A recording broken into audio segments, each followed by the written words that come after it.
Hello guys বন্ধুরা, সবাই কেমন আছো? আমি শতাব্দী চলে এসেছি আজকের আমার শত আরশি চ্যানেলে। প্লিজ সবাই লাইক করো, কমেন্টস করো। আমার ব্লগগুলো কেমন হচ্ছে রোজ রোজ, তো আমি রোজ লাইভেও আসার চেষ্টাও করি। তো বন্ধুরা, আজকে একটা ছোট্ট ব্লগে আমার ফার্স্ট ঘুম থেকে উঠতেই ইচ্ছে করছে না, ঝিরিঝিরি বর্ষা, কিন্তু আমাকে তো উঠতেই হবে।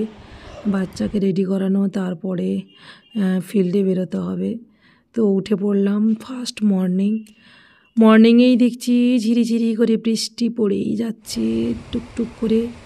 তারপরে ভাবলাম না, আর বেশিক্ষণ অলসতা করতে হবে না। আমার পুচু ঘুম থেকে উঠে পড়েছে, পুচুকে রেডি করানোর পালা। চারিদিকে দেখছি বৃষ্টি হচ্ছে। তো আমাদের কিছু সবজি বাগান রয়েছে, পুচুকে এরই মধ্যে রেনকোট পরিয়ে দিলাম। পুচু বেরিয়ে পড়েছে ওর দিদির সঙ্গে, ও স্কুলে চলে যাবে। সকাল সকাল ওকে খাইয়ে দাইয়ে রেডি করে নিয়েছি, তারপরে ওর দিদির সঙ্গে চলে যাচ্ছে। তো ভাবলাম আজকে স্কুটিতে যাব না। তো ফিল্ডে যেতে গেলে আজকের আমি ভ্যানে বা টোটোতে চলে যাব, কারণ বৃষ্টিই পড়ছে সকাল থেকে। তো বন্ধুরা দেখো, আমাদের এখানে ভালোই বৃষ্টি হচ্ছে। পুচু বেরোবে এবার ওর দিদির সঙ্গে। আমি একটা ছোট্ট সবজি বাগান করেছি।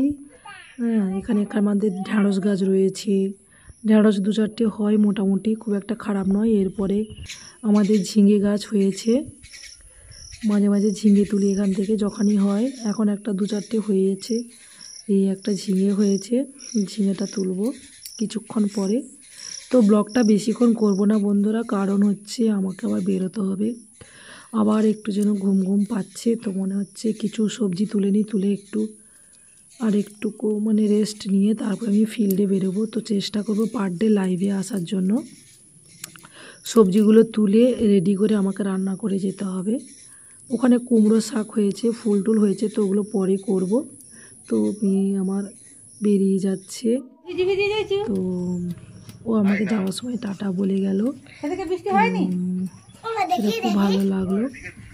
আর এরপরে হচ্ছে আমাদের এখনকার মতো আমার বেরোনোর পালা। রাখি, আর বেশিক্ষণ ব্লগ করব না। টাটা, বাবাই, সবাই ভালো থেকো, বাই।